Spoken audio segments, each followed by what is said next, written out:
नमस्कार, आप देख रहे हैं the viral news 974। The viral news 974 में आपका स्वागत है। खबर अच्छी लगी हो तो चैनल को सब्सक्राइब कर खबर को शेयर जरूर करें। टीचर्स ऑफ बिहार की वार्षिकोत्सव में शिक्षकों को सम्मानित किया गया। एन सिन्हा इंस्टीट्यूट पटना में आयोजित कार्यक्रम में माननीय अपर मुख्य सचिव डॉक्टर सिद्धार्थ सर, माननीय सचिव श्री अजय सर और माननीय निदेशक SCERT Shri Sajjan are sir सहित शिक्षा विभाग के कई आला पदाधिकारी उपस्थित थे।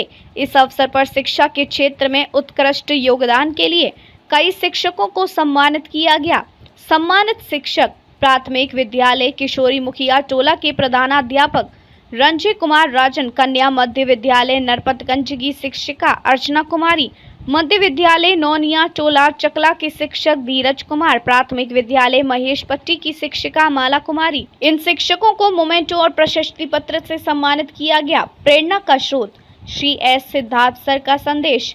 टीचर्स ऑफ बिहार की वार्षिकोत्सव 2025 के कार्यक्रम में अपर मुख्य सचिव श्री S सिद्धार्थ सर ने अपने प्रेरणादायी संदेश में कहा कि शिक्षा की भूमिका केवल ज्ञान देने तक सीमित नहीं है, बल्कि ये समाज के व्यापक बदलाव का माध्यम है।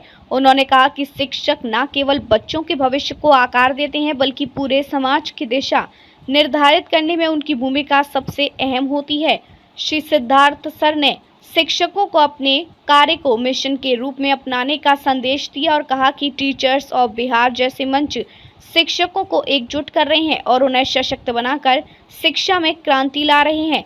टीचर्स ऑफ बिहार के सरकारी विद्यालयों में शिक्षा सुधार के लिए एक अग्रणी मंच है, जो विगत 5 वर्षों से सरकारी विद्यालय के शिक्षकों के लिए एक बेहतरीन प्लेटफॉर्म साबित हुआ है। यह समूह शिक्षकों एवं शिक्षा से जुड़े सभी लोगों द्वारा किए जा रहे शैक्षिक प्रयासों को साझा करने, नवाचारों से सीखने और लागू करने का अवसर और पहचान प्रदान करता है। बिहार के फाउंडर श्री शिव कुमार जी, आज मंचासीन SCERT के डायरेक्टर श्री सज्जन जी, जिला शिक्षा पदाधिकारी पटना, आज इस समारोह में उपस्थित सभी टीचर्स और वीडियो कॉन्फ्रेंसिंग और अन्य लिंक के माध्यम से जुड़े हुए सभी टीचर्स। शिव कुमार जी ने मुझे कुछ दिन पहले मिलकर इस कार्यक्रम के लिए आमंत्रित किया कि बहुत सारे टीचर्स आपकी बात सुनना चाहते हैं और कहा कि न्यू एजुकेशन पॉलिसी पर हम लोग चर्चा करेंगे। इससे पहले मेरी शिव कुमार जी से बिहार दिवस पर मुलाकात हुई, जब वह घूम घूम के मेरे वो फोटो ले रहे थे। मैं हमेशा ये मौका खोजता हूं कि कब मेरी टीचर से मुलाकात हो और कब मेरी टीचर से वार्ता हो। कभी कभी द्विपक्षीय वार्ता होती है, लेकिन आज कुछ बातों पर मैं जरूर प्रकाश डालना चाहूंगा। देखिए, पॉलिसी कितनी भी अच्छी हो, चाहे वह न्यू एजुकेशन पॉलिसी हो, सर्व शिक्षा अभियान हो, किंतु इसको लागू करने का जो दायित्व है वो हमारे टीचर्स पे है। मैं बार बार कहता हूं और हर स्तर पर कहता हूं कि टीचर्स की जो नौकरी है वो एक सामान्य सरकारी कर्मियों की नौकरी नहीं है। ये बिल्कुल मैं सभी टीचर्स को कहता हूं। और यदि कोई टीचर यह सोच के आ रहा है कि ये सरकारी नौकरी है इसलिए मैं करना चाहता हूं या करना चाहती हूं, तो बहुत ही गलतफहमी में। टीचर्स की नौकरी बिल्कुल भिन्न है और ये सबसे भिन्न है, मतलब इसका कोई तुलना किसी अन्य नौकरी से नहीं है। आप समझ सकते हैं, जब आप क्लास में जाते हैं तो बच्चे आपके सामने रहते हैं और आपको इस निगाह से देखते हैं कि आप उनको ज्ञान देंगे और आप उनका भविष्य बनाएंगे। एक सामान्य सरकारी नौकरी में क्या होता है, कार्यालय में बैठे हैं, संचिकाएं आती हैं जाती हैं, आप संचिका को कभी ऊपर भेजते हैं, कभी संचिका को नीचे भेजते हैं, आपकी मर्जी है, आप अप्रूवल करिए नहीं करिए, 5 दिन बाद करिए, 10 दिन बाद करिए, लेकिन एक शिक्षक की नौकरी नहीं हो सकती। आपका बिल्कुल जो आपका टारगेट सेगमेंट है वो आपके क्लासरूम में आपके सामने बैठा है और बिल्कुल टकटकी निगाहों से आपको देखता है कि आप उसको शिक्षा देंगे और आप उसको ज्ञान देंगे। और ऐसे भी नहीं है कि आज आपने उसको ज्ञान नहीं दिया तो 1 महीने बाद उसको ज्ञान दे देंगे, या आप सोचेंगे कि चलिए बाद में देखा जाएगा, आज हम थोड़ा मूड खराब है या मेरा तबीयत ठीक नहीं है या आज बहुत कष्ट से हम नाव पे चढ़ के आए, पानी पार करके आए, या देखिए पूरा कपड़ा मेरा भीग गया। उस छात्र को उससे कोई लेना देना नहीं। ये कष्ट आप डीओ को बोल सकते हैं, एसीएस को बोल सकते हैं, लेकिन जो आपके सामने जो कक्षा में बैठा छात्र छात्रा है उसको आपके कष्ट से कोई लेना देना नहीं। आप बहुत दूर पोस्टेड हैं, देखिए मुझे कहाँ जंगल के ऊपर भेज दिया, अधौरा पहाड़ पे, देखिए कटोरिया बांका में मुझे 2 नदी पार करना है, खगड़िया में 3 नाव पार करना है। उस छात्र को कोई लेना देना नहीं है आपके कष्ट से। उसको केवल शिक्षा चाहिए और वो शिक्षा ग्रहण करने आपके यहाँ आया है। उसके माता पिता का नजरिया देखिए, उनको माता पिता को भी आपके कष्ट से कोई लेना देना नहीं। वो आपके हवाले इस बच्चे को इसलिए भेजे हैं कि आप उसका भविष्य बनाएं, कि आप उसको पढ़ लिख कर एक ऐसा इंसान बनाएंगे जो कल समाज पर अपने पांव पर खड़ा हो। देखिए दोनों बहुत ही इंपॉर्टेंट स्टेक होल्डर आपके हैं, एक शिक्षा, एक छात्र है और एक उसके माता पिता है। और यह आपका दायित्व है कि आप ये दोनों दायित्व पूरा करें। आपका कष्ट का दायित्व सरकार, department, DO, BO, DPM, DO, जो नाम दीजिए, डीपीओ स्थापना है, जो उसका काम है उसका पूरा करना। ये उसकी एफिशिएंसी पर निर्भर करता है कि वो कितना आपका कष्ट हरण करे। लेकिन जो टारगेट सेगमेंट है मेन, जो आपका छात्र है, वह आप पर निर्भर करता है कि आप उसको कैसे पढ़ाएं। और अगर आप इस ड्यूटी में चूक जाते हैं, मान लिया आप गए, सुबह गए, हाजिरी लगाया, बायोमेट्रिक, ये पता नहीं कौन एसीएस आया हाजिरी लगवाता है रोज, हेडेक है बिल्कुल। कुछ लोगों को बोलते हैं, उसमें सुना है मैंने, रोज देखिए 6:30 बजे हाजिरी लग जाता है और चेक भी करता है, बताइए वीडियो कॉल करके। तो और उसके बाद गए अपना बगल में दुकान में बैठ गए, क्योंकि बहुत सारे लोकल टीचर हैं, दुकान भी हो गई उनकी सामान्य रूप से, कुछ लोगों का खेती भी हो गया है, कुछ लोग खेत में अपना धान कटवाना जाते हैं, कुछ घूम के आते हैं, लेबर वेबर लगा के आएंगे, शाम को आएंगे फिर हाजिरी लगा देंगे। तो अगर आपकी ये चूक हुई, मैं ये नहीं कह रहा कि जनरल परसेप्शन है मेरा, मैं एक 1% की बात करता हूँ, ये 1% वाले हैं। मेरा अपना मानना है कि 99% टीचर्स बहुत डेडिकेटेड है। तो अगर आपकी चूक हुई इसमें, तो आप समझ सकते हैं कि आपने कितना डैमेज किया। एक तो आपने उस छात्र का जीवन बर्बाद कर दिया, छात्र जब सच्ची में बर्बाद कर दिया। आपको उसको सिखाना था, आप नहीं सिखाए। वो क्लास 1 से क्लास 2 पहुंच जाएगा, फिर क्लास 3 पहुंच जाएगा, उसको चाहता ही नहीं, ना मैथ्स आता है, ना इंग्लिश आता है, ना कुछ आता है। सरकार ने आपको वेतन समय पे दे दिया, सरकार ने हाजिरी भी लगा दी, सरकार ने सब कुछ आपको दे दिया, लेकिन उस नन्ही सी जान की जिंदगी आपने बर्बाद कर दी। और बाद में जाके वो क्या बनेगा? वो जब 18, 19 साल, 20 साल होगा, सड़क पे बैठ जाएगा कि भाई हमको कुछ काम दे दीजिए, कुछ भी दे दीजिए, कुछ भी कर लेंगे। नहीं समझ में आ रहा है तो मुठरी बांधेगा, ट्रेन में पकड़ेगा, बैठेगा, कहीं बम्बे दिल्ली चला जाएगा, जिसको हम प्लान बोलते हैं। भाई कहीं नौकरी मिल जाए, बर्तन धो दो, कुछ भी करूंगा मैं। इसकी पूर्ण रूप से जवाबदेही किसकी है बताइए? मतलब किसकी जवाबदेही है कि वो प्लान किया, उसको नौकरी नहीं हुआ, वो समाज में खड़ा नहीं हुआ? क्या है, ये तो ऐसे ही था। इसकी इतनी जवाबदेही है कि दूसरे की जवाबदेही इतनी नहीं है। रोड आज नहीं बने 6 महीने बाद बन जाएगा, ठेकेदार बना ही देता है, 1 साल बाद बना देता है।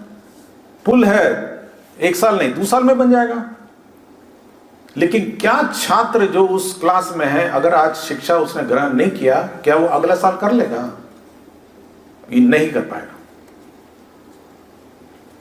और इसकी पूर्ण रूप से जवाबदेही शिक्षा विभाग और उसकी मशीनरी, और सबसे आखिरी में जो सामने उस छात्र के सामने है वो है टीचर। आज कार्यक्रम है ना teachers of Bihar, teachers of Bihar उसके सामने है। और ये उसकी जवाबदेही है कि उसको पांव पे खड़ा होने लायक बनाए या ऐसे ही छोड़ दिया जाए। ऐसे इसीलिए छोड़ दिया जाए, आपके मन में भावनाएं आती हैं कि देखिए हम तो बहुत कष्ट में थे, हमको मूड ही नहीं हो रहा है पढ़ाने का। आपको मूड नहीं हो रहा है, नहीं हो रहा है, ये बात अलग है। लेकिन उस बच्चे की जिंदगी आपके हाथ में है और उसके बच्चे का कैरियर आपके हाथ में। और जिस दिन आप ये समझ लेंगे उस दिन देखिए, मैं बहुत सारे स्कूल में जाता हूं, बहुत जंगल पहाड़ पे, मैं तो देखा एक दिन ऐसी 12 चट्टी में पलामू बॉर्डर पे चला गया। मैं बड़ा इंप्रेस हो गया। 3 छोटे छोटे young recruited teachers, lady teachers थी, वो पहाड़ की तलहटी में थी स्कूल में। कभी हमको लगा कि भाई अचानक ये 3 लड़कियां यहाँ पे लेडी टीचर्स क्या कर रही हैं यहाँ पे। लेकिन FLN किट जितने टूल्स थे सबके साथ पढ़ा रही थी क्लास 1, 2, 3 को। ये डेडिकेशन होता है। मैं डेडिकेटेड टीचर्स देखा हूं, I have seen such dedicated teachers. और ये गर्व है और मैं बहुत कॉन्फिडेंट हूं इस बात को लेकर कि अगर टीचर ठान ले ये बात को कि हम शिक्षा व्यवस्था को सुधारेंगे, कोई नहीं रोक सकता इसको बिगाड़ने। और ये प्रण लेना पड़ेगा आपको कि हम इस व्यवस्था को सुधारेंगे किसी भी हालत में, चाहे हमको नाव पे चढ़ना पड़े, पानी के अंदर चलना पड़े, वो तो चलना ही पड़ेगा ना। वो तो ऐसा नहीं है कि हम मतलब ऐसी कोई व्यवस्था करें कि बरसात में नाव से ही जाना पड़ेगा। अब उस व्यवस्था के देखिए ना, कोई बच्चा उस गांव के अंदर है जहां पे चारों तरफ से पानी से घिरा हुआ है, उसकी क्या गलती है? उसकी क्या गलती है कि उस गांव में रहता है वो? अभी हाल ही में मुझे राघोपुर जाने का मिला, अभी तो पुल बन गया है वो जो 6 लेन फ्लाईओवर में हाल ही में परसों ही गया था। मैं देखा अंदर एक स्कूल था और मुझे पता चला कि इसी से नाव से जाता था। फिर मैं देखा कि वो गंगा नदी है और गंगा नदी पार करके इसी स्कूल में लोग जाते थे। तो उस बच्चे की क्या गलती है जो स्कूल में जाता है? उसकी भी अपनी जिंदगी है, उसका भी अपना कैरियर है, उसके भी अपने सपने हैं। लेकिन थोड़ा आपको कष्ट लेना पड़ेगा और थोड़ा ये डेडिकेशन आपको होना पड़ेगा कि देखिए ये बच्चा का कैरियर, इसकी जिंदगी मेरे हवाले है और कोई इसके लिए रिस्पॉन्सिबल नहीं है। मैं बिल्कुल बार बार कहता हूं, एक टीचर ही है जो उसकी जिंदगी बनाएगा। बिजली विभाग उसकी जिंदगी नहीं बनाएगा या रोड डिपार्टमेंट उसका जिंदगी बनाएगा। कोई नहीं बना सकता ना भाई, कोई नहीं बनाएगा। कि दिमाग बैठना चाहिए हमको कि भाई उसकी जिंदगी बनाने का कार्य शिक्षक का है। समाज में ऊंच नीच भेदभाव उसको मिटाने का काम किसका है? वो भी शिक्षक के बनते हैं। आप सोचते होंगे कि शिक्षक पर कितना रिस्पॉन्सिबिलिटी है। मैं कोई अच्छे बैकग्राउंड का आदमी नहीं हूं, कोई फाइनेंशियली स्ट्रांग आदमी नहीं था, लेकिन आज शिक्षा के बल पे आया हूं ना। कोई और थ्योरी बता दीजिए कि ऐसे ही आ जाएंगे हम ऊपर। कोई थ्योरी बताइए ना इस दुनिया में कि अचानक आप सोशल स्टेटस से ऊपर पहुंच जाएं अपने आप। शिक्षा ही है और उसका एक ही माध्यम है टीचर्स ऑफ बिहार। इस राज्य के शिक्षक समझते हुए चर्चा करें कि आपके कंधों पर कितनी बड़ी जवाबदेही है। ये आप सोच के चर्चा करें। मुझे पता है कि टीचर्स को कितना कष्ट है। मैं जहां जहां जाता हूं, बहुत दूर दराज में जंगल पहाड़ में टीचर्स हैं। लेकिन उस बच्चे की सोचिए, उस बच्चे की सोचिए, उसके माता पिता की सोचिए। और जब ये सोचेंगे तो आपको अपना कष्ट कम लगेगा। आपको लगेगा नहीं, कुछ दिन मैं अपना कष्ट झेल के मैं इसको बच्चे की जिंदगी बना सकता हूं।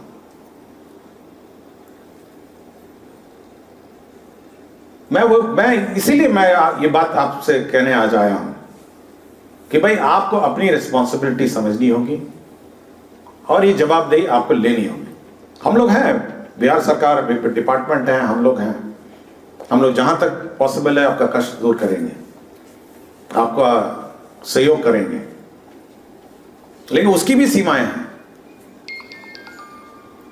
अचानक कोई कहेगा कि नहीं, हम तो कैमूर के पहाड़ पे हम जाएंगे ही नहीं, तब सोच सकते हैं कि क्या होगा। कैमूर के पहाड़ पे किसी को तो जाना ही होगा, उस पहाड़ पे पढ़ाने के लिए किसी को तो जाना ही पड़ेगा ना। पलामू बॉर्डर पे विद्यालय में वो भी शिक्षक ही होगा और शिक्षक ही पढ़ाएगा ना, वो तो हम नहीं जाके पढ़ा सकते हैं। इसलिए मैं ये कह रहा हूं कि आप लोग, आज बात तो है एनईपी पे, लेकिन अपनी रिस्पॉन्सिबिलिटी, अपनी जवाबदेही और इस समाज में जो आपकी सबसे महत्वपूर्ण भागीदारी है उसके बारे में अपने मन में सोचिए। लोग चर्चा नहीं करेंगे, हो सकता है, लेकिन इसको आत्मसात करना पड़ेगा। ये अपने दिमाग मन में इसको बिठाना पड़ेगा। और जब आप अगली बार स्कूल में जाएंगे, आप उस शिक्षक, आप उस छात्र छात्रा को इस नजरिए से देखिए, उस माता पिता को इस नजर से देखिए। और मैं कह रहा हूं कि कोई नहीं चाहता है कि शिक्षा व्यवस्था खराब हो, कोई नहीं चाहता, ना डिपार्टमेंट चाहता है, ना आप चाहते हैं, ना माता पिता चाहते हैं, ना छात्र चाहते, कोई नहीं चाहता। सब चाहते हैं कि ये सुधरे, और ये मेरे से नहीं सुधरेगा, ये आप लोगों से सुधरेगा और ये टीचर से सुधरेगा। एसीएस कुछ भी बोलते रहे, लेकिन जब तक हमारे टीचर्स, इस राज्य के टीचर्स जो अच्छे प्रैक्टिसेस हैं, मैंने देखा इनके वेबसाइट पे कुछ क्लासेस, कोर्सेज भी इन्होंने चालू किए हैं और काफ़ी इंटरेक्शन टीचर्स का रहा है इनके सोशल मीडिया पे। और हम लोग ज़रूर प्रमोट करते हैं टीचर्स को कि अपने अपने एक्सपीरियंसेस, टीचिंग के अच्छे अच्छे इनोवेटिव एक्सपीरियंसेस आप सोशल मीडिया में शेयर करिए, अपने वेबसाइट्स में शेयर करिए। हम लोग सब प्रमोट करते हैं। हम लोग चाहते हैं कि एक एक्सपीरियंस शेयरिंग सेशंस टीचर्स के बीच में हो। एससीईआरटी ने कुछ ही दिन पहले अपना FLN मेला लगाया था, बिहार दिवस में भी ये मेला लगाया है, और हम लोग कोशिश में कर रहे हैं कि जो स्टैंडर्ड ऑफ एजुकेशन है वो किसी तरह इम्प्रूव हो और इस राज्य के जो छात्र छात्राएं हैं किसी भी स्तर पर, किसी भी राज्य से कम नहीं हो, और हमारी शिक्षा व्यवस्था किसी भी राज्य से कम नहीं हो। ये हमारा सपना है, और मैं पूर्ण रूप से, मेरा